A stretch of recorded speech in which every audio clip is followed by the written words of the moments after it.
ఇక్కడ ఎస్తిమ్మాపురంలో ఉన్నాం. ఇక్కడ ఏలేరు వరద వల్ల మొత్తం సగరపేట అంతా కూడా మునిగిపోవడం జరిగింది.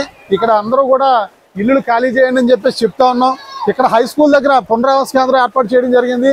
దయచేసి ఈ సందర్భంగా జగ్గంపేట నియోజకవర్గంలో ఉన్నటువంటి ఎస్తిమ్మాపురం, శృంగరాయనపాలెం, భూపాలపట్నం, అదే రకంగా ముక్కొల్లూరు, రాజుపాలెం, కృష్ణవరం, స్వామివారం సంబంధించి ఏదైతే గ్రామాలు ఈ వరద వల్ల ముంపుకు గురవుతున్నాయో ఆ గ్రామ ప్రజలందరూ కూడా మరి వెంటనే తక్షణం ఈ ఏరు కాలువ దగ్గరలో ఉండి ఈ ముంపుకు గురయ్యే ఇల్లు అన్నీ కూడా ఖాళీ చేయాలని ఈ సందర్భంగా విజ్ఞప్తి చేస్తా ఉన్నాను.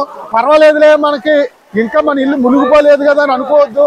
ఎందుకంటే ఇప్పటికీ 20,000 క్యూసెక్ల నీరు అక్కడ ఏలేరు ప్రాజెక్ట్ నుంచి విడుదల చేయడం జరిగింది.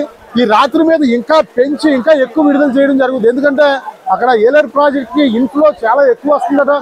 దాన్ని విడుదల చేయకపోతే ప్రాజెక్టు ప్రమాదం జరుగుద్దని అధికారులు అక్కడ 20,000 క్యూసెక్ల పైన నీరు విడుదల